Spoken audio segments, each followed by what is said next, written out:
Olá, seja bem-vindo à Escola da Nave Online. Você está no curso Em Defesa da Bíblia. E hoje a nossa quinta aula, nós vamos falar sobre inerrância das Escrituras. Bom, inicialmente acho importante nós fazermos aqui uma espécie de recapitulação do que já vimos até agora e também rever aí os objetivos do nosso curso.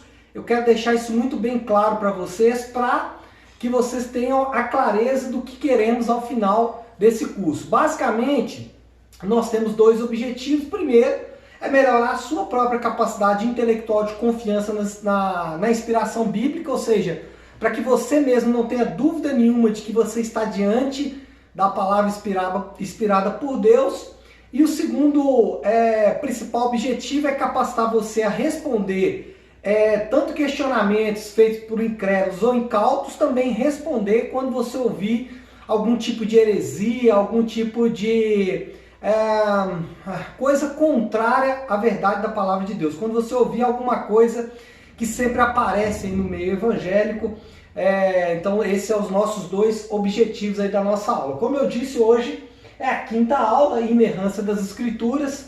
Só para recordar, nós já falamos do que é a palavra de Deus, já falamos quais são os livros que compõem o cânon das Escrituras, já falamos do conceito da reforma do sola escritura, já falamos na semana passada da característica da Escritura número 1, que é a autoridade.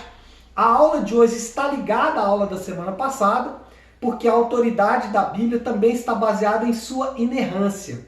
Ou seja, parte do que compõe a autoridade da Bíblia é a sua inerrância, ou seja, o fato dela ser totalmente ausente de erros. E aí depois, na semana que vem, nós vamos falar da clareza das Escrituras, necessidade das Escrituras e, por último, suficiência das Escrituras. Então vamos começar por inerrância das Escrituras.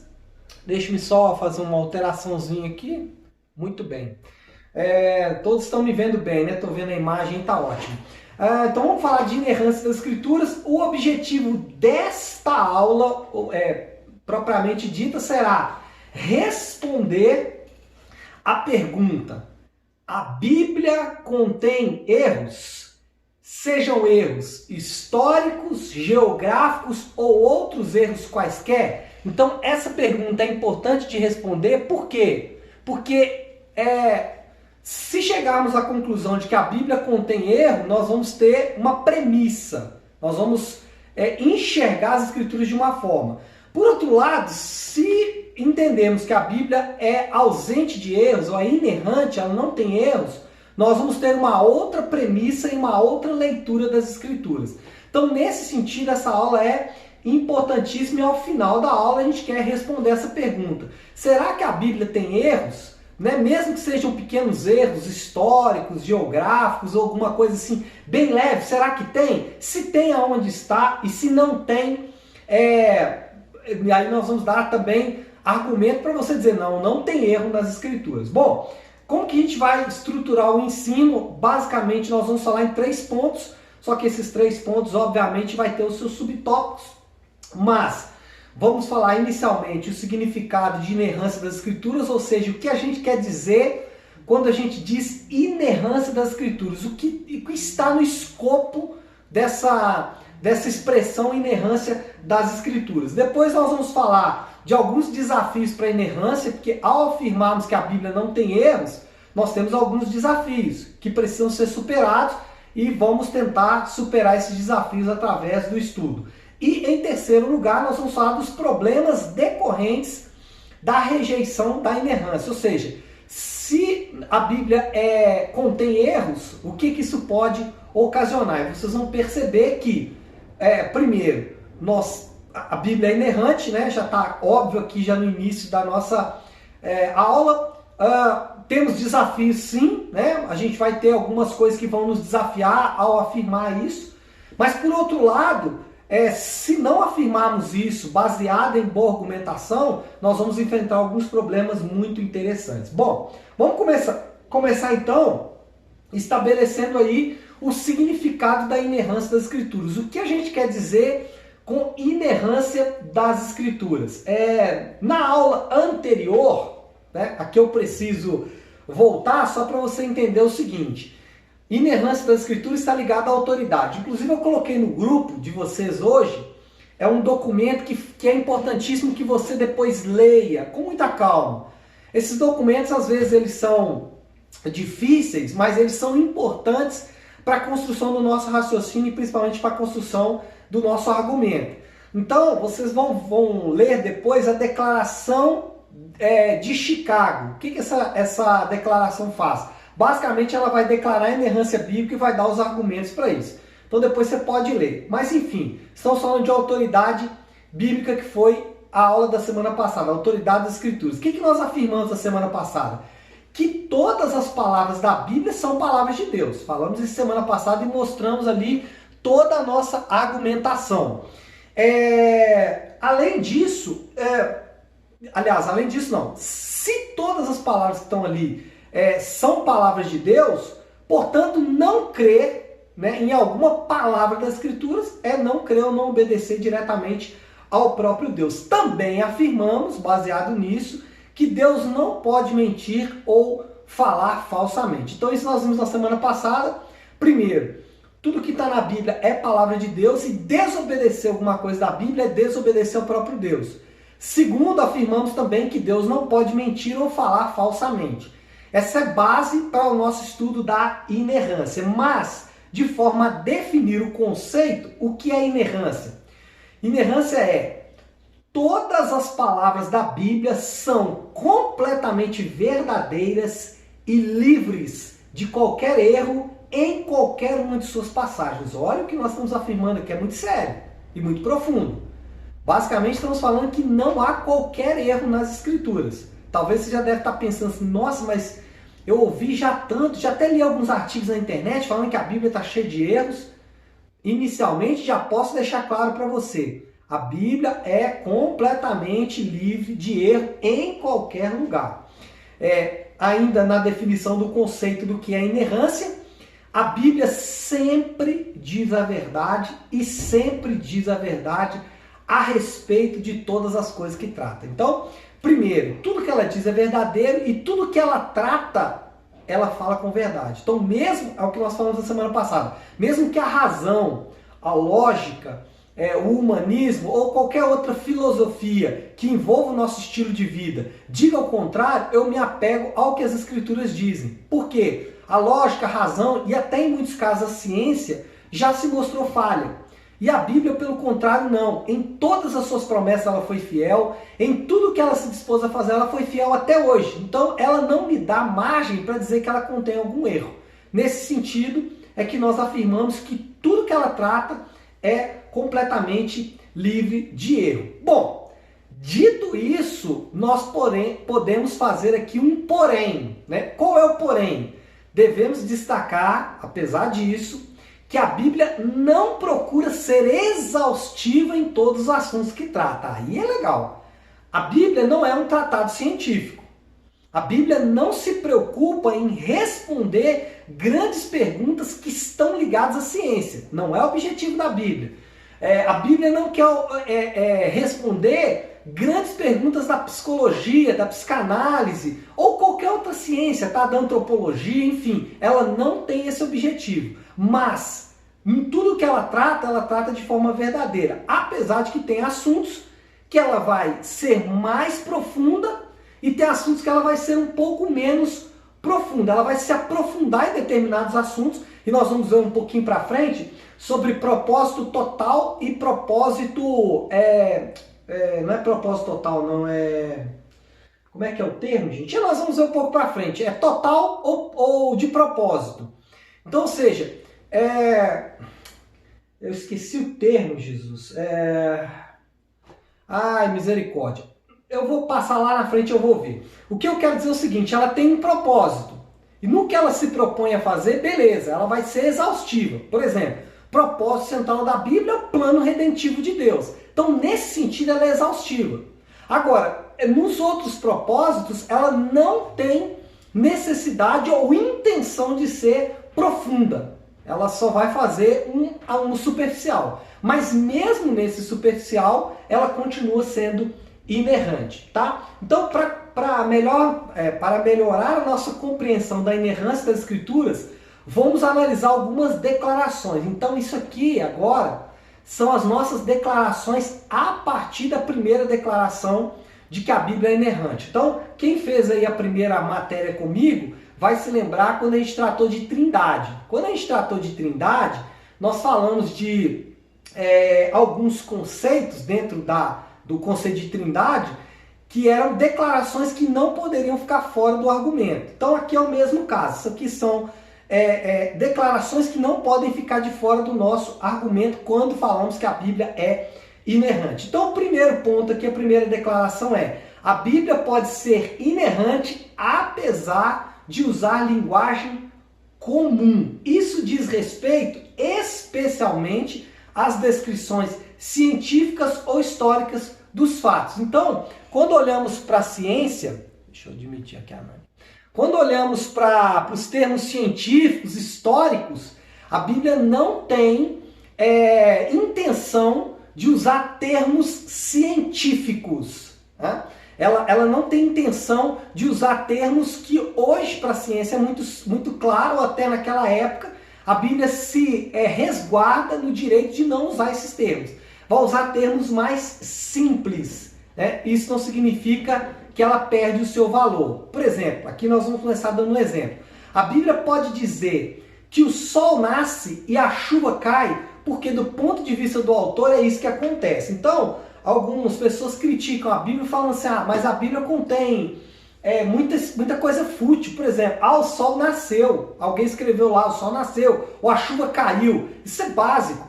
Só que a Bíblia, a proposta dela é ser um relato a partir do seu autor humano e do seu autor divino. E não apenas uma análise científica ou histórica do fato. Tá? Então isso precisa ficar muito bem claro.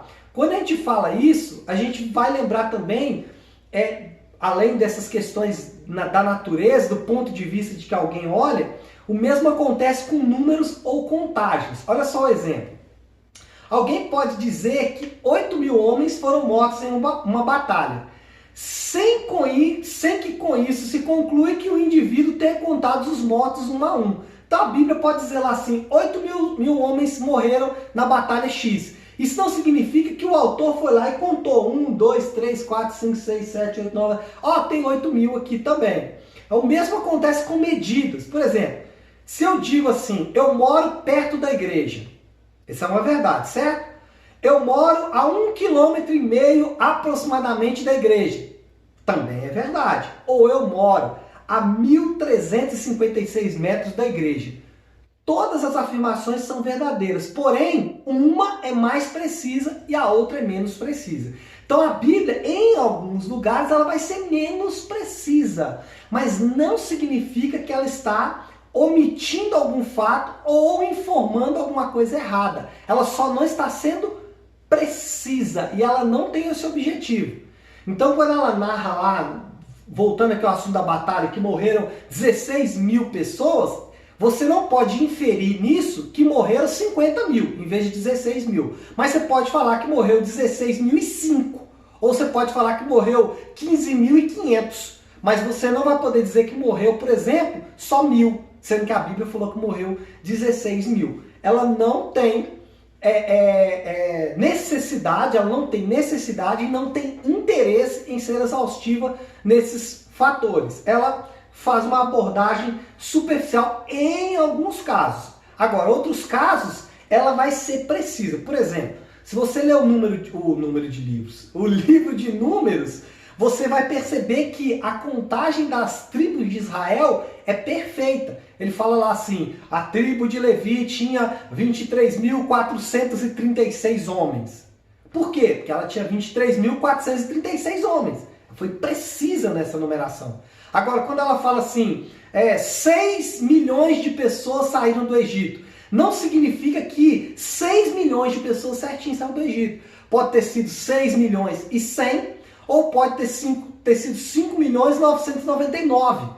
Porque ela não tem interesse nesse caso de ser precisa, ela tem interesse de dizer que uma grande multidão saiu do Egito. E esses números que eu estou dando aqui, viu gente, é hipotético, tá? Eu não sei se realmente são esses números, não. Eu estou só dando exemplos de que a Bíblia, ela, em alguns casos, ela não tem interesse de ser precisa. Isso não significa que ela não é verdadeira. Por exemplo, o exemplo que eu dei aqui da minha distância.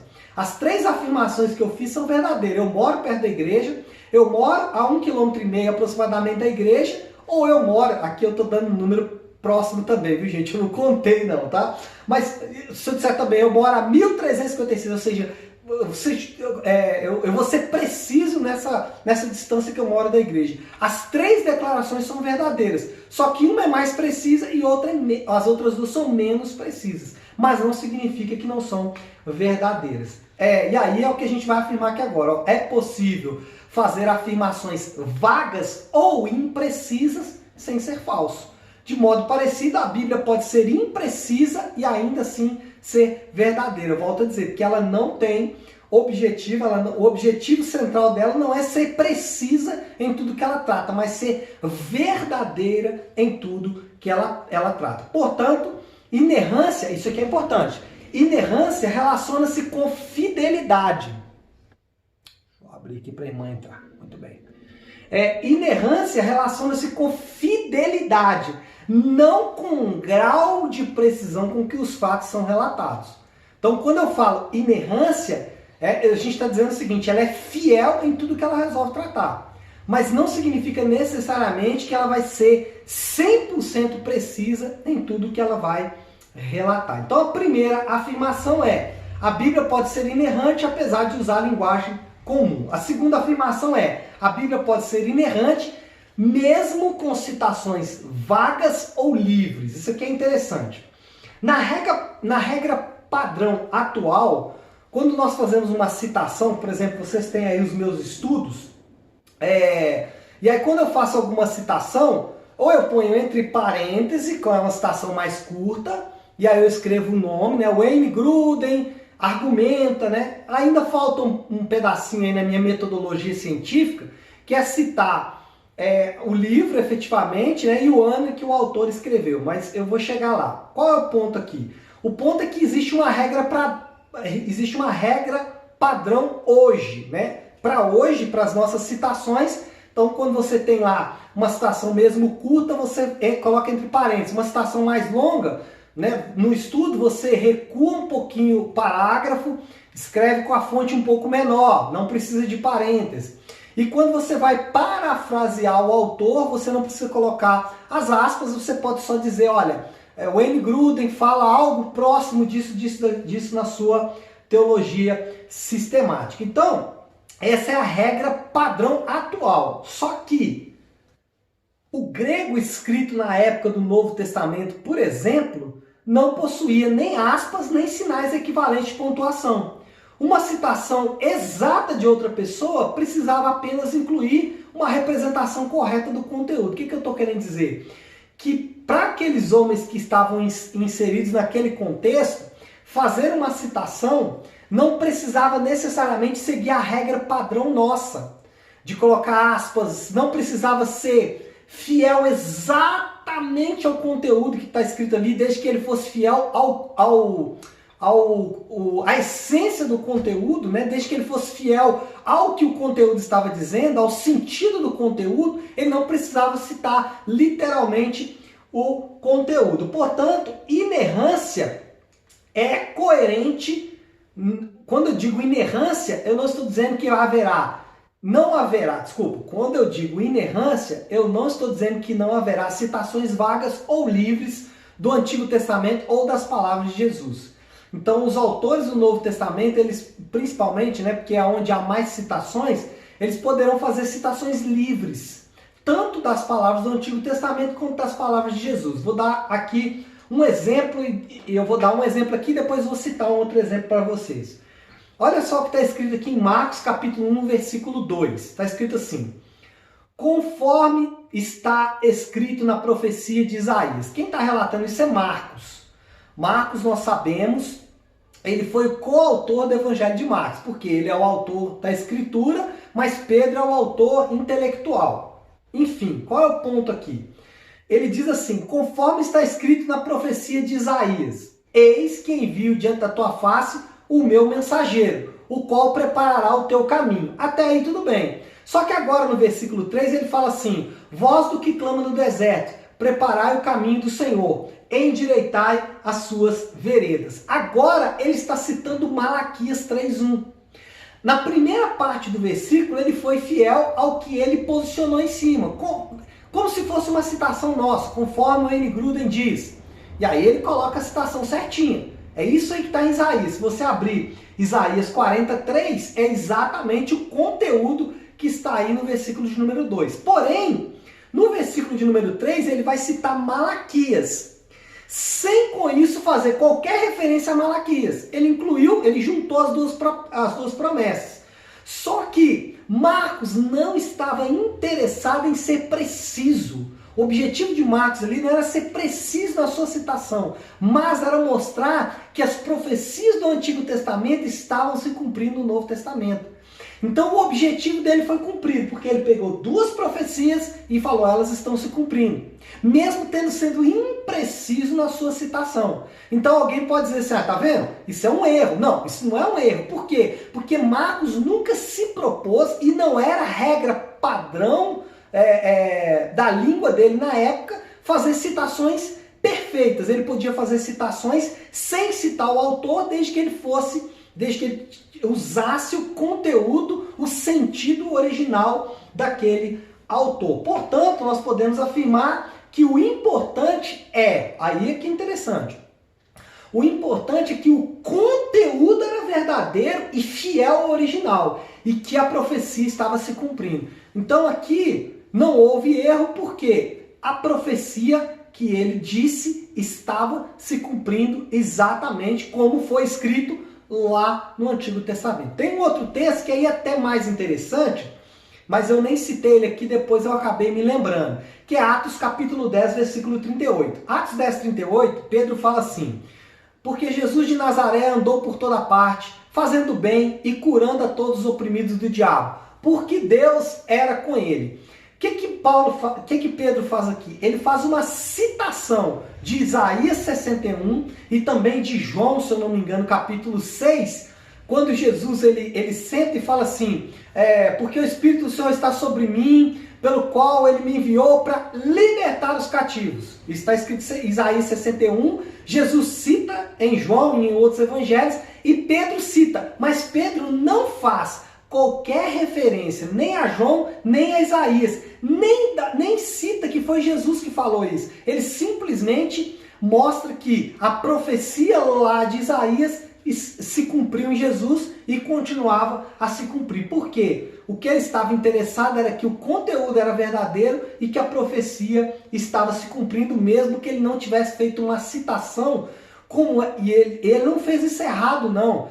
Não era a regra padrão dele naquela época. Naquela época dele, ele estava seguindo a regra padrão, que era obedecer à essência do conteúdo, sem necessariamente obedecer e citar, colocar aspas, recuar o parágrafo, nada disso, porque não era a regra padrão da língua usada por eles ali. Ok.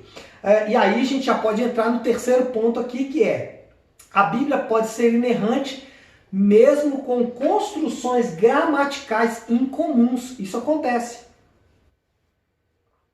Ou seja, a Bíblia pode ser inerrante e ter construções gramaticais, enfim, conjugação de verbos e etc, etc, que não são tão comuns, tão usuais. Em alguma medida pode até alguém dizer, nesse aqui estava errado, a conjugação do verbo. Por quê? Porque a Bíblia não quer ser um tratado de metodologia científica. Ela não quer ser um tratado de português. Ok, tem 10 minutos, né? Obrigado. Ela não quer ser então marca aí 10 minutos, tá? Ela não quer ser um tratado de português, ou de grego, ou de hebraico. Ela quer apresentar um conteúdo, tá? Então vamos lá. Algumas linguagens na Bíblia são elegantes e refinadas em seu estilo. Então vou dar um exemplo aqui. Isaías é muito refinado. Moisés, ele é refinado. Agora, Amós já não é tão refinado assim, é um cara mais rústico, né? Esdras é um cara refinado, né? O exemplo dos evangelhos, né? Você pega João, você pega Lucas, Você percebe um refinamento. Marcos não, Marcos, como é Pedro que está por trás, você percebe uma característica mais comum, a gramática mais comum, os termos que Marcos vai usar são termos muito comuns, muito usuais ali na vida daqueles indivíduos. Em alguns casos eles até desrespeitavam regras gramaticais. Eu estou falando do grego, tá? Eu disse agora há pouco que eles não seguiam a regra padrão atual, mas em termos de gramática, algumas vezes eles não seguiam nem a regra padrão do grego. E aí talvez pode ser pela própria limitação do autor, né? Então alguém pode daqui 20 anos pegar alguma coisa que eu escrevi e falar: nossa, o pastor Léo era ruim de gramática, e talvez eu realmente o seja, mas não significa que o que eu escrevi perde valor. Não significa que o que eu editei perde valor. Não significa que aquilo que eu plagiei perde valor. Estou dando exemplo aqui de coisas que pode acontecer. Eu uso muitas citações de livros, mas às vezes também eu uso frases inteiras. Por quê? Porque o meu objetivo aqui não é criar um tratado, uma resenha científica que vai passar por uma banca examinadora para ver se eu... Não, eu quero só transmitir um ensino para você. Então, às vezes eu posso pegar lá uma frase inteira de um autor e fazer um plágio, literalmente. Aí daqui 10 anos alguém fala: o pastor Léo não respeitava a regra padrão. E é fato, eu não respeito mesmo, mas o meu objetivo não é respeitar a regra padrão. Eu não estou dizendo que com isso que é ruim.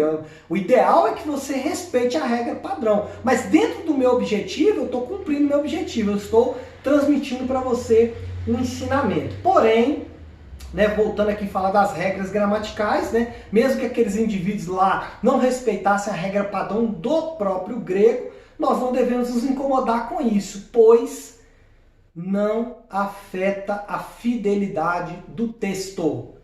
O objetivo do texto não foi comprometido, mas foi mantido em sua fidelidade.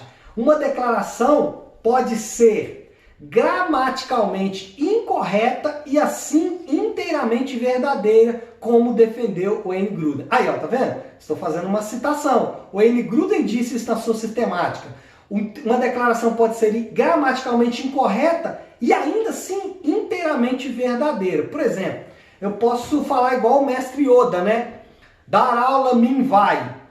Ok, você fala assim: pastor, essa regra padrão aí está errado. Você construiu a frase completamente fora do comum. Mas o conteúdo, o sentido da frase continua válida, continua valendo. Então isso que os autores do Novo Testamento e também aqueles que estavam construindo os textos ali estavam buscando. Eles não buscavam ser completamente corretos naquilo que estavam dizendo, no sentido de gramática, vocabulário, verbo, e não significa que isso acontece em todos os livros, tá? Mas alguns livros realmente vai acontecer.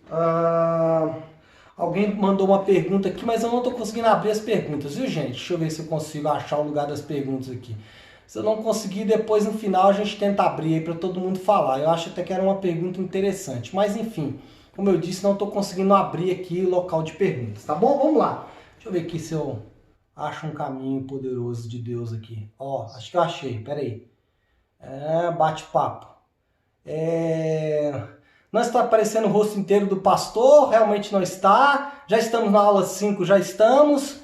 As variedades linguísticas não significa que a afirmação é falsa. Muito bem, isso aí, Mariana. É exatamente isso que a inerrância defende. Ela não diz assim: olha... Opa, peraí, acho que eu saí o meu rosto aqui, Como é que volta, gente? Alguém sabe? Não, Deixa eu ver aqui. Aqui, ó, achei. Aí, voltei. Então, é exatamente isso, viu, Mari? A Bíblia não tem interesse, o objetivo dela não é ser um tratado de português ou de grego, mas no que ela se dispõe a fazer, que é apresentar o conteúdo, ela é verdadeira. Tá? Então é exatamente isso que você falou, é exatamente isso que os defensores da inerrância vão dizer. Quem quer pegar no pé vai falar assim: não, a Bíblia não tem valor porque é cheio de erros gramaticais, e você pode ouvir isso. Por exemplo, se alguém quiser discutir com vocês e falar assim: mas a Bíblia contém ali erros de português ou de grego na sua conjugação de verbos, etc, etc. Tá vendo? Tem erro. Você pode falar assim, ó, deixa eu te falar. Mesmo que a construção da frase não seja perfeita, o sentido da frase, a essência da frase está perfeita. E é isso que verdadeiramente vai importar para o objetivo do autor do texto bíblico, tá? Então é mais ou menos isso. Bom, agora que nós vamos entrar nos desafios para a inerrância. Existem alguns desafios aqui que a gente vai precisar enfrentar. Quais são as principais objeções ao conceito de inerrância? Então isso aqui, quando você conversa com alguém mais erudito, talvez não naquela conversa do dia a dia, na conversa do dia a dia as pessoas são mais perdidas. Mas se você conversar com um erudito, principalmente com teólogos liberais, que o Senhor tenha misericórdia da alma deles, você vai perceber que eles vão usar argumentos como esses que eu vou apresentar aqui agora. E a nossa proposta aqui é te dar a argumentação contrária positivamente para você poder responder isso. Primeira coisa que eles vão dizer, isso aqui a gente vê com muita frequência, tá? Essa primeira objeção que a gente vê com muita frequência. Inclusive entre bons teólogos, chamados neo-ortodoxos. Eles vão dizer o seguinte: a Bíblia é a única autoridade somente em questão de fé e prática. O que isso quer dizer? Quer dizer basicamente assim, quando a gente fala de... Vamos terminar então? Vou encerrar isso aqui. Eu acho melhor. Pode parar aí. Bom, então esse é um argumento muito comum que você vai encontrar até mesmo entre teólogos mais ortodoxos, que a Bíblia é a autoridade somente quando falamos de fé e prática. Qual é o problema disso aqui? Daqui a pouco nós vamos ver bem, mas basicamente eu quero dizer o seguinte: com relação à ciência, a Bíblia não quer saber de nada. Então eu posso aplicar qualquer conceito científico que eu queira, desde que isso não fira os princípios da Bíblia. Só que a Bíblia nunca quis ser só autoridade com relação à fé e prática. Vamos falar melhor disso. Os defensores dessa ideia dizem que a Bíblia é inerrante somente em assuntos de fé e prática, e que em outros assuntos como história ou ciências, ela pode ser falsa, eles usam essa expressão, ou inverídica. Então eles vão dizer o seguinte: não, quando a gente fala de teologia, de coisas espirituais, aí a Bíblia sim é inerrante. Agora, quando a gente fala de história ou de ciências, não, a Bíblia não é inerrante. Por quê? Na verdade, eles querem fazer uma defesa da Bíblia pensando em coisas do futuro, ou tentando ajustar a Bíblia a algum conceito científico. Como resposta, qual que é a nossa resposta? Nós podemos dizer que todas as escrituras, ou durante a Bíblia inteira, existem repetidas afirmações de que a Bíblia nos é proveitosa em todo o seu conteúdo. Então, dentro da própria Bíblia, já que ela é o meu conceito de autoridade, eu vou ter dentro desse meu conceito de autoridade, que é a Bíblia, ela vai dizer para mim que a Bíblia inteira é proveitosa. Então, nada do que está na Bíblia me escapa, ou não seja significante. Por exemplo, não sei se vocês já tiveram a oportunidade de ler, eu estava falando agora do livro de Números. Lá no livro de Números faz um censo. E aí, o texto bíblico é bem interessante, que ele repete os parágrafos. E fulano de tal contou a tribo de Levi, e ele tem 23 mil. E fulano de tal contou a tribo de Gad. E você vai lendo e fala assim, mano, por que eles não resumiram isso? Aí depois você vai entender o porquê. Você já viu que o Estado de Israel, a nação de Israel, na entrada da terra, você tinha tribos que tinham um território gigante. Agora, você tem, por exemplo, a tribo de Benjamim, que é um território pequenininho. Ou, sei lá, outra tribo menor, lá tem um território pequeno e outra tribo com um território grande. Você fala, por quê? Se Deus dividiu os territórios assim, por que Deus deu mais terra para uma tribo e menos terra para outra tribo? Sendo que terra, naquele período, era valor, tinha peso, né? A resposta os territórios de Israel foram divididos pela quantidade de pessoas que cada tribo tinha exatamente quando foi feita aquela contagem. Então aqueles versículos, apesar de ser exaustivo ao ler, eles têm um propósito. Qual é o propósito? De mostrar que as tribos seriam divididas os seus territórios de acordo com a quantidade de indivíduos. Ou seja, quanto maior a tribo era em pessoas, mais território ela teria. Então, nada da Bíblia perde seu proveito. Tudo na Bíblia é proveitoso e é isso que a própria Bíblia vai dizer para mim e para você. Vamos aos versículos, eu vou ler 3. Primeiro deles, Provérbios 35 diz assim: toda a palavra de Deus é pura. Pronto, fechou. Ele está falando assim, todas as vírgulas, os tios, todos os verbos, pronomes, cada letra, cada palavra, cada frase, cada ensinamento é puro. Ele não está excluindo nada. Ele não está dizendo assim, quando falamos de fé e prática, a Bíblia é pura, mas não é tão pura quando falamos de história. Ela não fala isso. Mas tem mais, vamos lá. Salmos 12, 6. As palavras do Senhor são palavras puras. Mais uma vez. Aqui mais subjetivo, mais amplo do que o primeiro texto, que é mais específico. Mas ele diz o seguinte, as palavras do Senhor, ele não exclui nada. Ele diz que as palavras do Senhor são palavras puras. E eu não tenho direito de afirmar nada menor do que isso. Eu preciso me manter no que o texto bíblico diz. E o texto mais contundente nesse caso é 2 Timóteo, 2 Timóteo capítulo 3, versículo 16.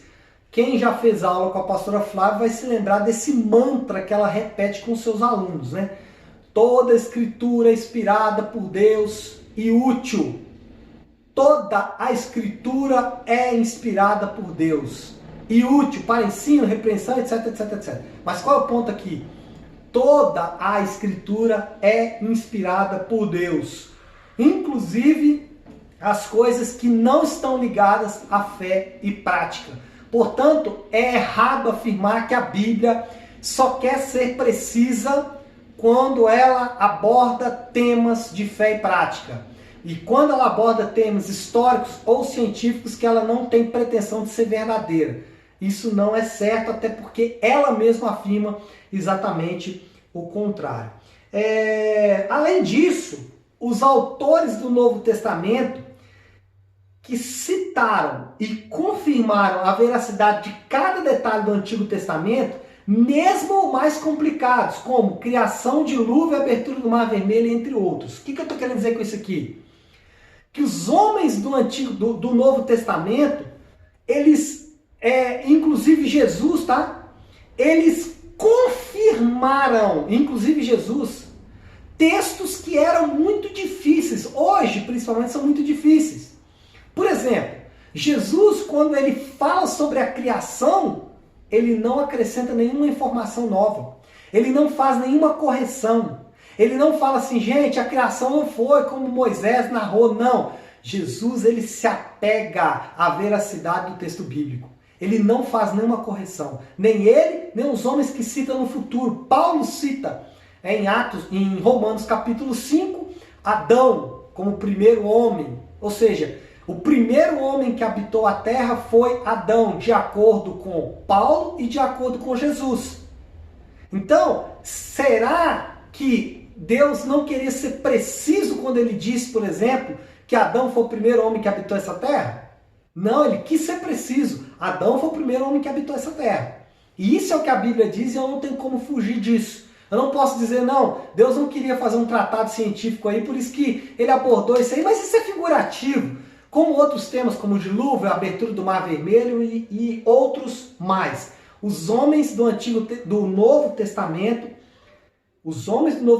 citaram, e aí os homens do Novo Testamento, eu estou incluindo Jesus, citaram e confirmaram cada detalhe. Você não percebe Jesus tentando mudar nada do que estava escrito no Antigo Testamento. Por quê? Porque esses homens do Novo Testamento, os escritores e os homens por trás do Novo Testamento... deixa eu admitir. Tá, beleza. Os homens do Novo Testamento, eles confiavam na verdade de qualquer parte do Antigo Testamento. Para os homens do Novo Testamento, qualquer parte do Antigo Testamento era válida e útil. Olha só o que o Wayne Grudem vai afirmar. Nenhum detalhe, falando, né, do texto bíblico, nenhum detalhe era considerado tão insignificante que não pudesse ser empregado para instruir os cristãos neotestamentários. Então, o que o Grudem está afirmando aqui, que nós concordamos, é que os homens do Novo Testamento nunca ignoraram qualquer parte das Escrituras. Pelo contrário, usou toda a Escritura para instruir os crentes do Novo Testamento. Portanto, nós, se Paulo, se João, se Pedro e se o próprio Cristo não tirou nada, e pelo contrário, confiava em tudo que está escrito, por que eu vou me sentir melhor e falar, não, isso aqui é só fé e prática, que não está incluído? Acrescido a isso, está o fato de que não podemos confundir, está aqui aquele negócio que eu fiquei confuso no início, não podemos confundir propósito total, é porque eu falei total e propósito, mas é propósito total e propósito principal. O que a gente quer dizer com isso, amados? O propósito principal das Escrituras, preste atenção, o propósito principal das Escrituras está relacionado à fé e prática. Verdade, isso mesmo. Isso é um resumo. Dizer isso, olha, a Bíblia ela está concentrada em fé e prática. Isso é perfeito, eu posso dizer isso. A Bíblia está concentrada em fé e prática. Isso é um resumo. Só que eu não posso dizer que ela não está concentrada nos outros. Por quê? Porque existe o chamado propósito total. O que é o propósito total? E aí é melhor você se referir à Bíblia de acordo com esse propósito total. É propósito total das Escrituras dizer tudo o que ela diz, qualquer que seja o assunto. Tudo que está declarado nas Escrituras está ali porque Deus quer. E tudo serve de instrução para os crentes. Então, para resumir aqui a história, o que nós podemos dizer? Bom, como propósito principal da Bíblia, nós podemos dizer que ela estava concentrada em fé e prática. Beleza, ok. Mas ela tem um propósito inteiro. Ela não tem um propósito só de fé e prática. Ela tem um propósito de instruir os crentes em qualquer tempo, em qualquer era. Então eu prefiro ficar no propósito total. Por quê? Porque esses que defendem que a Bíblia é só fé e prática, eles vão dizer que nós temos que nos concentrar no propósito principal da Bíblia. Só que em nenhum lugar da Bíblia, ou nenhum lugar das Escrituras, eles nos diz coisa parecida, que eu devo confiar ou que eu devo apenas utilizar partes ou para fé e prática apenas. Não. Toda a Escritura é inspirada. Então, você pode afirmar isso aí. Tudo que está escrito na Bíblia, Deus quis e é assim. E nós acreditamos exatamente desta forma. Tá? Ah, pastor, mas isso aí você está concentrando apenas em fé. Isso não é argumento. Eu não posso usar isso como argumento para os meus amigos. Pode. Você pode dizer o seguinte. Tudo que a Bíblia quis dizer, ela quis dizer e disse como ela quis dizer. Eu não posso acrescentar e não posso retirar absolutamente nada. Bom, outra objeção aí é que o termo inerrância para muitos parece um exagero. Aqui, amados, a objeção é só com relação ao uso do termo inerrância. Ou seja, uma chatice de muita gente que diz o seguinte, não, usar o termo inerrância é muito amplo. E mais, eles vão dizer o seguinte, que a Bíblia em nenhum lugar atribui a ela mesma essa palavra inerrância. Ou seja, em nenhum lugar da Bíblia você vai encontrar a Bíblia dizendo assim que ela é inerrante. Então, porque ela não usa a palavra inerrante, eu também não posso usar. Os defensores dessa teoria ou dessa objeção, eles vão dizer que inerrância tem a ver com precisão científica. E que eu não posso usar precisão científica absoluta para um texto que, em alguns casos, não é tão preciso, como nós vimos anteriormente aí agora há pouco. Então, aqui mais está relacionado ao termo. Bom, qual é a resposta que a gente pode dar para esses indivíduos? Nós podemos dizer que o termo inerrância não exclui as limitações. Tá? Quando eu falo inerrância, eu não estou dizendo que ele quer ser completo em tudo que ele diz. Eu quero dizer que no que ele diz ele é inerrante. Ele não contém erros. Principalmente nos discursos em linguagem comum, como afirmamos anteriormente. Então, quando eu digo a Bíblia é inerrante, eu reconheço que ela tem falhas gramaticais, que ela tem falhas de acordo com a regra padrão atual e que ela não quer ser precisa em alguns pontos. Eu afirmar isso não diminui em nada a fidelidade do texto, ou seja, o texto continua sendo fiel, mesmo não sendo preciso. Isso não diminui a sua inerrância. Então é isso que a gente pode afirmar. Não, se alguém perguntar para você, mas inerrância é um exagero, você fala assim, olha, nós reconhecemos. Eu reconheço que há textos gramaticalmente comprometedores. Eu reconheço que algumas citações o autor não foi tão preciso como nós somos nos dias de hoje. Só que o conteúdo não foi tocado. O conteúdo continua fiel, continua verdadeiro. Para finalizar, o termo inerrância é tão útil como o termo trindade ou encarnação. Então, por exemplo, né, um conceito muito claro para mim e para você é o conceito da trindade. Deus em 3 pessoas. Mas a Bíblia em nenhum lugar usa esse termo, trindade. Só porque a Bíblia não usa trindade, trindade não tem importância para mim? Pelo contrário, é muito importante. Outro termo é encarnação. Em nenhum lugar a Bíblia se refere a Jesus encarnando.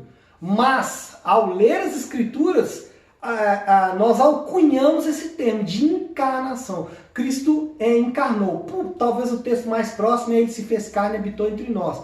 Mas mesmo assim o termo encarnação não existe. Mas não significa que não seja útil, principalmente quando nós estamos estudando.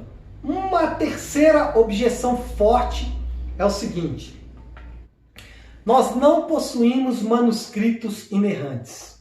Nós não temos os manuscritos da época. Eu quero, talvez os mais antigos aí vão se lembrar de um personagem da escolinha do professor Raimundo, que era o Saraiva, né? Sem nenhuma referência ao nosso amigo Saraiva e do grupo, né? O seu Mário Saraiva. mas era aquele famoso tolerância zero, né? Aquele que falava assim, há controvérsias, né? E, por exemplo, ele fazia uma pergunta assim, o professor faz uma pergunta assim, o que Cabral fez? Não, ele faz uma afirmação tipo assim, Cabral ao descer no Brasil celebrou uma missa. Tá? Vou dando um exemplo aqui, viu gente? Lembrei aqui de alguma coisa agora. Aí ele perguntava assim, foto do jornal mostrando a celebração, o senhor tem? Ele falava, não tem, claro que não tem. Twitter de alguém que participou da reunião, tem? Não tem. Então não me venha com churumelas. É mais ou menos isso aqui. Alguém vai dizer assim, não, mas eu quero ver o que Paulo escreveu. Cadê o manuscrito? Que Paulo estava lá, que ele escreveu. Só para você ter uma ideia, amados, nós temos hoje em torno de 5.700 manuscritos do Novo Testamento. Tá? Aqui eu vou me ater mais no Novo Testamento, porque o Antigo Testamento nós estudamos na semana passada, é mais simples. Por quê? Teoricamente, tá? É mais simples por 2 motivos. Primeiro, porque os judeus que eram guardadores da lei, eles fizeram isso muito bem. Eles guardaram muito bem a lei. A prova disso é que até o ano 70 depois de Cristo, eles tinham manuscritos muito antigos. E outra evidência muito boa do Antigo Testamento é os achados do Mar Morto, que eu até indiquei para vocês lá, do professor Rodrigo Silva. Do Novo Testamento a gente tem muito mais coisa. Em torno de 5.700 escritos. Eu vou falar um pouco disso mais para frente, mas guarda isso aí. Bom, vamos falar um pouco dessa objeção. Os que levantam essa objeção destacam o fato de que a inerrância sempre foi atribuída aos primeiros exemplares, aos exemplares originais dos documentos bíblicos. Ou seja, é o que eu acabei de falar. Eles falaram, cadê os documentos originais? Só é inerrante o documento original. Em resposta a esta objeção, faltou um PowerPoint ali. Bom, em resposta a essa objeção, nós podemos declarar que sabemos que o manuscrito original está preservado em 99% das palavras, ou seja, as nossas cópias são exatas. O que eu quero dizer com isso? Nos primeiros séculos da igreja não havia, nós sabemos, parque gráfico, ou seja, não havia impressão gráfica. Como eram feitas as cópias? Alguém pegava o original e fazia uma cópia à mão. Eu tenho 5.700 ou 5.300, agora eu não estou sendo preciso, porém não estou deixando de ser verdadeiro, tá vendo? Ou é 5.300 ou 5.700. Qual é o ponto? Nesses 5.000 e tantos escritos, 99% deles são fidedignos. Ou seja, eu pego lá Apocalipse escrito no ano X e Apocalipse escrito no ano 3x à frente, e eu comparo os dois manuscritos, eu chego em 99% de originalidade. Amados, eu tenho nas minhas mãos documentos que comprovam por eles mesmos a sua própria originalidade. Não há como fugir disso, não há como escapar disso. Portanto, os manuscritos de hoje são quase todos os fins iguais aos manuscritos originais. E, portanto, a doutrina da inerrância também diz respeito diretamente aos manuscritos de hoje. Ou seja, essa objeção não faz o menor sentido. E não se assuste, eu já ouvi isso, né? Há poucos dias eu estava numa discussão com um primo meu e falou isso comigo. Ele falou, mas não tem mais os originais. Né? Só que ele pegou a pessoa errada, né? Se ele tivesse pegado algum mané da internet, talvez teria ludibriado, né? Eu falei assim, meu amigo, você está mal informado. Tem 5.000 e tantos manuscritos do Novo Testamento catalogados em vários museus do mundo. 99% desses manuscritos são fidedignos, ou seja, eu posso dizer que as minhas cópias são exatas. Posso dizer que as minhas cópias estão corretas com os originais, mesmo não tendo os originais na minha mão. Bom, a quarta objeção é: a inerrância superestima o aspecto divino. Isso aqui parece engraçado, né? A inerrância superestima o aspecto divino das Escrituras e negligencia o aspecto humano. Essa objeção diz que a Bíblia possui um aspecto humano e outro divino, e que precisamos dar a devida atenção aos dois. No que se refere ao aspecto humano, deve incluir a presença de alguns erros das Escrituras. Vou explicar isso aqui. Você também pode ouvir isso de vez em quando.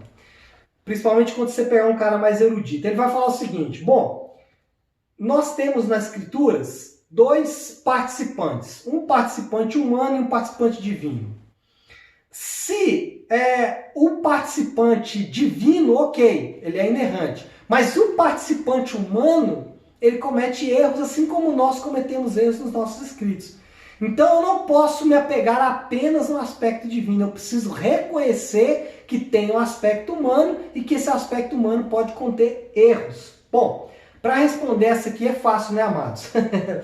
Apesar de a Bíblia ser plenamente humana, o aspecto divino como supervisor e redator das Escrituras fossem as suas. Qual que é a resposta aqui? Fala, amigo, o indivíduo humano por trás, ele era apenas um escriba. Ele era apenas um instrumento usado por Deus. O autor da Bíblia, o autor das Escrituras, não era um homem. O autor das Escrituras era Deus. Presta atenção, gente. Quando a gente fala assim, livro escrito por Moisés, quando a gente se refere à Bíblia, é diferente de eu dizer assim, livro escrito por John Piper. Eu vou dar um exemplo aqui dessa semana. Essa semana eu publiquei lá no nosso grupo um encarte, né, que o nosso irmão Leandro mandou pra gente. E aí o Leandro ele é rígido nesse sentido. Ele falou, pastor, mas aquele negócio lá não é meu. Eu falei, não. Lembre que eu coloquei lá assim, material cedido pelo irmão Leandro. Eu não disse que o material foi editado pelo irmão Leandro. Então é a mesma coisa quando a gente se refere ao texto bíblico. O autor da Bíblia é Deus, mas eu posso ter um copiador que é o homem. Aliás, eu tenho um copiador que é o homem. E aí nós podemos fazer agora a distinção de escritos humanos totalmente humanos, né? E aí, só fazer um elogio ao irmão Leandro, ele faz muito bem isso, a gente deve fazer isso mesmo, viu?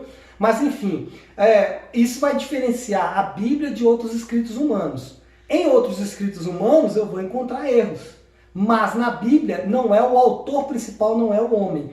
O homem tem muito menos relevância nisso do que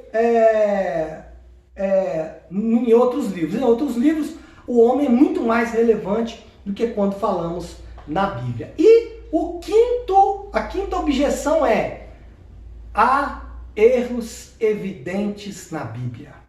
Esse aqui é bom. Esse você já deve ter ouvido, né? Qual que é o conteúdo dessa objeção? Essa objeção afirma que a Bíblia não é inerrante porque contém erros. A primeira resposta que se deve dar a essa objeção é: onde estão os erros? Você pode me apontar os erros? Isso aqui acontece. Você talvez numa discussão com alguém, ou quando você está tentando evangelizar alguém, ele fala assim com você: a Bíblia está cheia de erros. É mesmo? Aonde? Não, eu até li na internet esses dias. Você leu? Então você leu na internet. Então você confia muito mais na internet do que na Bíblia. Então sua autoridade é a internet. Não, porque eu li lá no livro do Dan Brown. Tá. Então o livro do Dan Brown é mais poderoso do que a Bíblia. Entendi. Então, quando alguém falar com você assim: não, a Bíblia está cheia de erros. Onde? Onde estão os erros? Me mostra. Não, porque tem lá vários erros. Onde?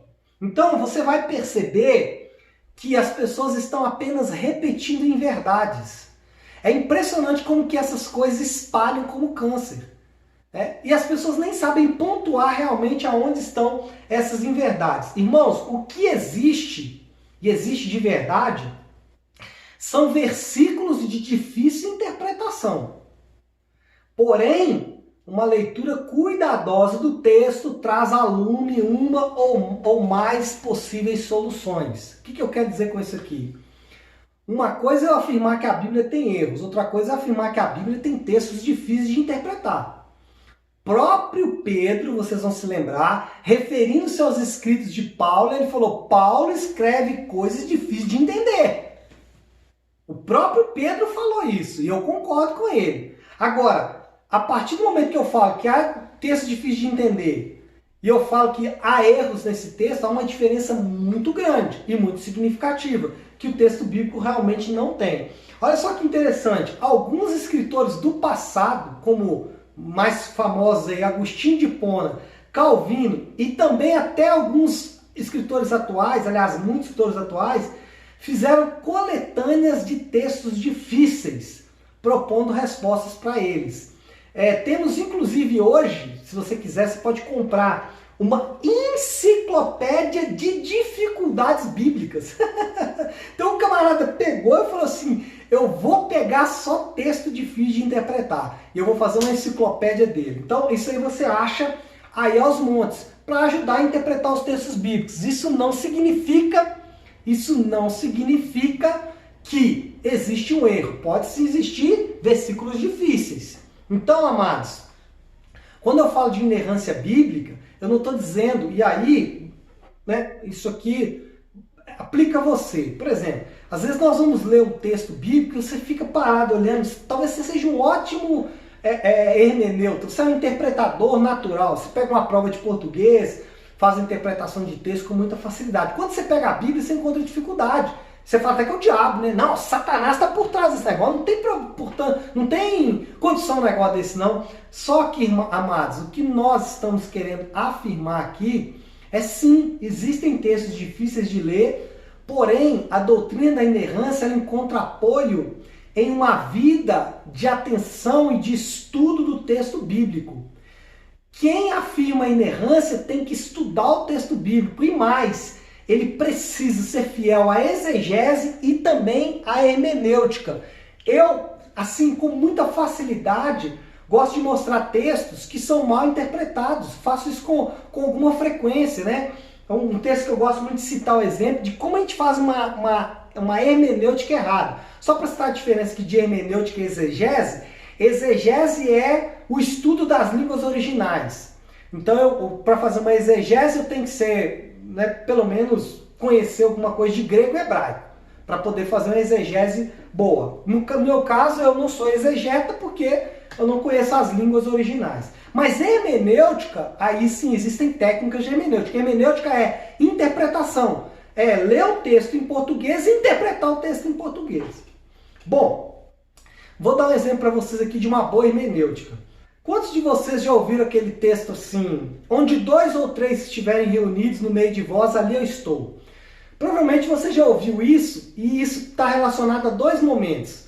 Quando a gente está em oração, né, então estamos de mão dadas ali, aí a gente ora e fala assim, Senhor, porque a Bíblia diz que onde 2 ou 3 estiverem reunidos, o Senhor estaria no meio de vós. Né? Ou a gente fala assim, né, tá pregando, fala assim, irmãos, a Bíblia afirma que onde 2 ou 3 estiverem, o Senhor estaria ali. Então o Senhor está aqui, aleluia! Só que essa não é a hermenêutica certa, não é uma interpretação correta. Porque se você for lá no texto, Jesus está falando de disciplina eclesiástica. Olha só o que ele está dizendo. Se você tem um problema com o irmão, vai no irmão. Se o irmão arrepender, ganhou o irmão. Se não arrepender, leva mais um e vai no irmão. Se o irmão arrepender, ganhou o irmão. Se não arrepender, leva para a igreja. E aí a igreja questiona o irmão. Se o irmão não arrepender, aí sabe o que a igreja faz? Considera ele gentio e publicano. Aí entra o texto. Aí Jesus fala, porque onde 2 ou 3 estiverem para disciplinar alguém, eu estarei no meio de vós. Então percebe que isso é uma hermenêutica errada? Então, alguém que fala sobre inerrância bíblica, ele tem que estudar a Bíblia. Ele tem que ser estudante da Bíblia. Por quê? Porque uma boa inerrância está ligada a uma boa hermenêutica. E muitas vezes quem afirma que a Bíblia tem erros é um péssimo hermeneuta. E mais, um péssimo exegeta também. Bom, gente, nós estamos caminhando para o fim da nossa aula. Falta apenas um ponto. Os problemas decorrentes aí da rejeição da inerrância. E eu vou gastar aí talvez mais 10, 15 minutos para a gente poder encerrar. Então o que eu vou fazer para a gente aproveitar o tempo, pode parar aí. Eu vou parar aqui de uma vez e encerrar a nossa reunião. Então, pessoal, o terceiro ponto é os problemas decorrentes da rejeição da inerrância. Então, se ao rejeitarmos a inerrância, quais os problemas advirão dessa rejeição da inerrância? O primeiro desses problemas é um problema moral. Se eu não admito a inerrância, eu vou ter um problema moral. Qual é o problema moral que eu vou encontrar? Bom, negar a inerrância e ainda defender que as palavras da Bíblia são inspiradas. Então, o que é? Olha qual é o ponto aqui. Se eu nego a inerrância e admito que a Bíblia é inspirada, necessariamente eu estou admitindo que o que Deus me falou foi em verdade. E que algumas declarações de Deus, principalmente quando não é central, ele não quis ser verdadeiro. Então olha só para você ver qual é o problema aqui. Se eu admito, não, alguns lugares a Bíblia teve erro, e a Bíblia é a palavra de Deus, o que eu estou admitindo aqui? Se ela tem erro, Deus errou, ou Deus me falou coisas que não eram verdadeiras. Então percebe que aqui eu estou diante de um problema muito sério. Por quê? Porque se eu não posso confiar nele, como eu posso aceitar a Bíblia como palavra de Deus ou obedecer a ela plenamente no restante das Escrituras? O que é isso? Olha só para você ver como é que é sério. Se eu afirmar isso... Peraí que eu perdi meu lugar aqui. Se eu afirmar isso, se eu disser assim, por exemplo, né? Alguns pontos na Bíblia Deus errou. E outros pontos, sim, ele falou verdade. Eu vou começar a ser seletivo. Eu vou poder selecionar o que Deus falou de certo ou errado. Ou mais, eu mesmo poderei falar mentirinhas na minha vida em assuntos que não são centrais. Então, ou eu admito que Deus foi verdadeiro em tudo, ou é melhor admitir que não há Deus ali. É melhor jogar a Bíblia fora do que dizer o seguinte, não, Deus falou meias verdades. Isso vai trazer um problema muito sério moral. Por quê? Porque nesse sentido, se eu sou imitador de Deus, eu também, coisas que não são centrais na minha vida, eu vou poder dizer em verdades. Então, Admitir que há erros na Bíblia é admitir que Deus falou falsamente ou falou em verdades. Admitir que Deus falou falsamente ou falou em verdades implica que eu também posso falar mentira ou falar em verdades de acordo com a situação. Ou seja, eu tenho um problema moral muito sério, né? Alguém pode dizer assim, ah não, mas Deus ele errou só para melhorar a comunicação. Outro problema moral. Aí eu vou poder dizer que também para melhorar a minha comunicação, eu posso falar mentira. Por exemplo, para dar um testemunho, eu posso falar mentira. Vocês já ouviram gente contar testemunho e contar mentira no testemunho? Eu já vi vários. O cara vai contar o testemunho e aumenta o testemunho. Para que isso? Está contando uma mentira. Mas se eu admito... Olha só outro problema, né? Eu pensando aqui agora. Teve uma vez que eu estava conversando com um irmão e ele falou assim comigo... Nós estávamos falando sobre ministério feminino na igreja, tá? E eu não vou entrar no ponto da discussão, senão nós vamos ficar aqui até amanhã discutindo e as meninas do grupo aí vão ficar bravas, os homens também, os teólogos, enfim, não vou entrar nessa briga não. Qual é o ponto? O ponto é, ele falou comigo assim, mas isso aqui não é doutrina central. Irmãos, quem define o que é doutrina central ou não? Ou vou dar um outro exemplo também. Quando a gente fala de casamento, né? Ah não, a Bíblia proíbe o divórcio. Aí alguém fala, não, mas isso era para aquela cultura. Quem determina o que era para aquela cultura e o que não era? Qual é o ponto aqui? Eu não posso ser seletivo. Eu não posso selecionar os textos que eu quero e interpretar do jeito que eu quero. É igual quem faz interpretação alegórica ou literal.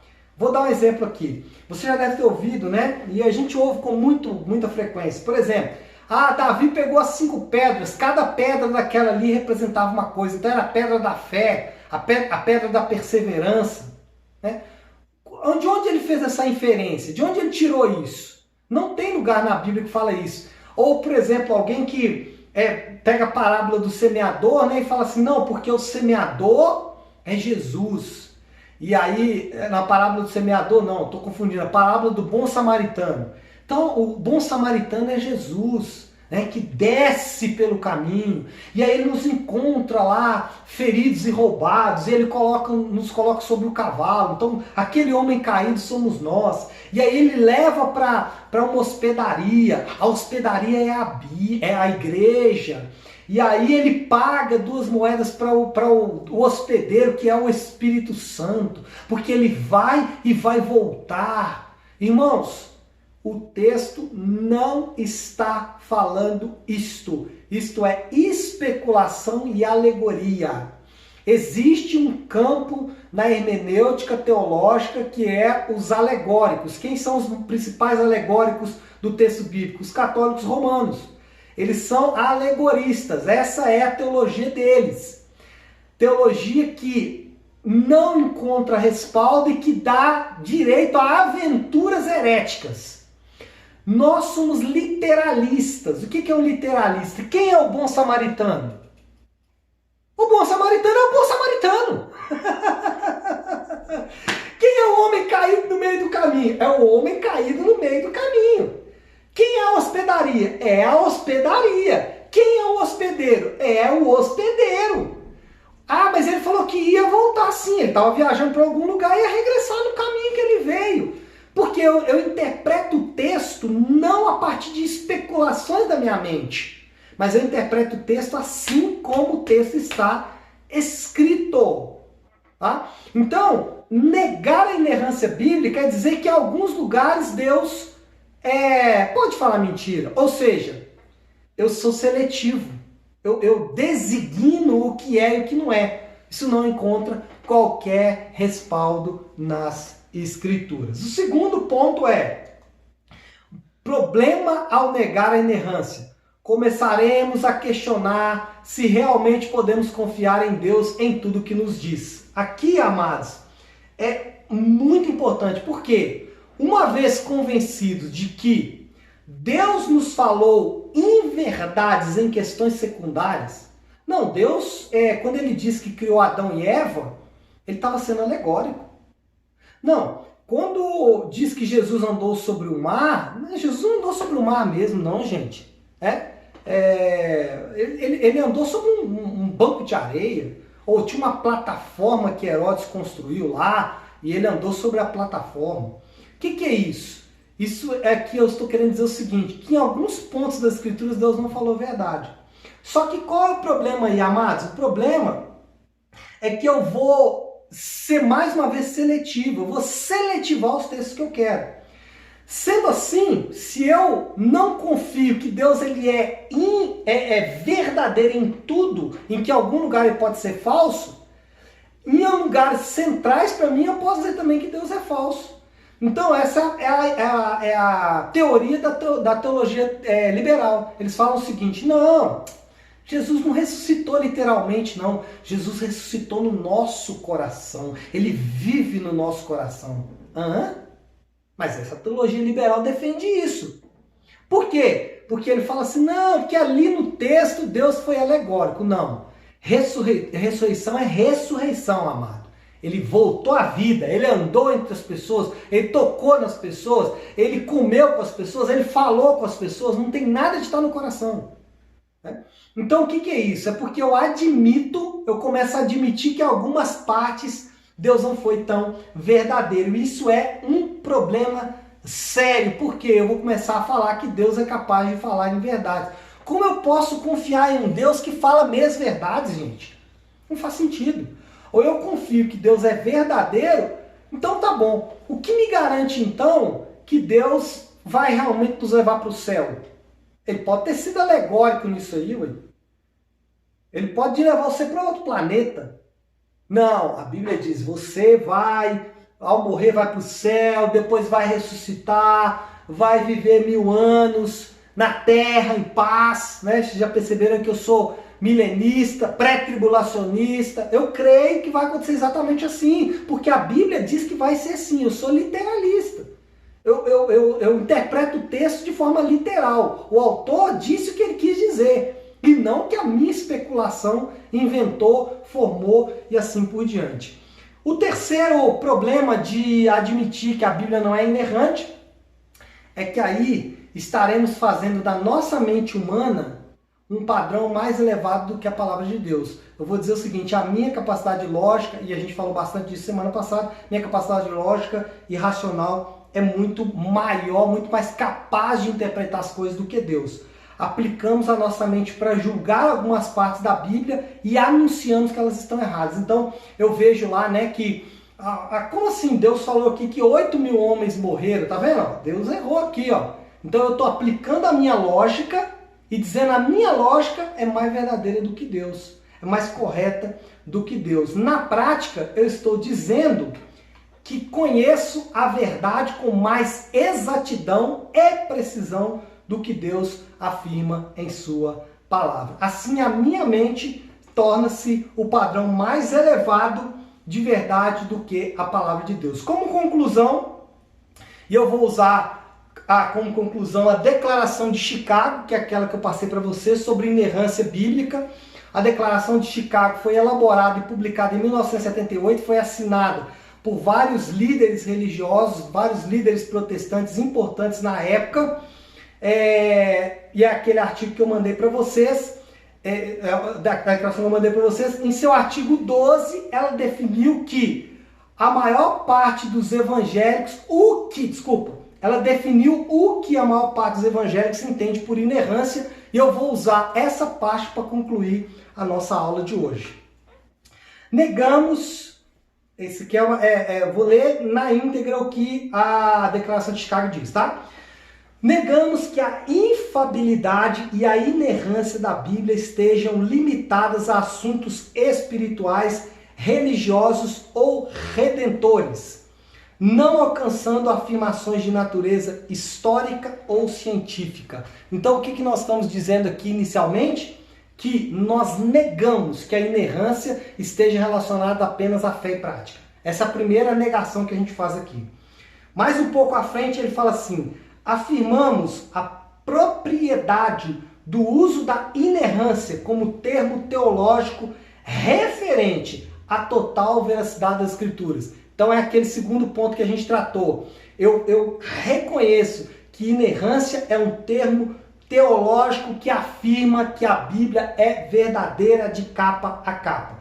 E por fim, ele fala assim: negamos ainda mais que a inerrância seja contestada por fenômenos bíblicos, tais como uma falta de precisão técnica contemporânea, irregularidade de gramática ou de ortografia, descrições de naturezas feitas com base em observação, referências à falsidade, uso de hipérbole e números arredondados, disposição do material por assuntos, diferentes seleções de materiais em relatos paralelos ou uso de citações livres. Pastor, aqui confundiu tudo. Irmão, basicamente o que eu estou querendo dizer é o seguinte: eu reconheço que é inerrante, apesar de também reconhecer que pode ter discordância gramatical, de material, por exemplo, né, vamos lá, ele pode citar o couro queimou, mas como assim couro não queima? Estou dando um exemplo, tá, gente?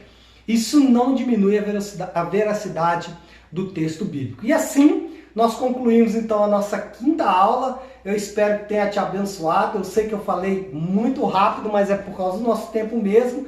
Estou à disposição agora para tirar as possíveis dúvidas que tiverem, se vocês quiserem fazer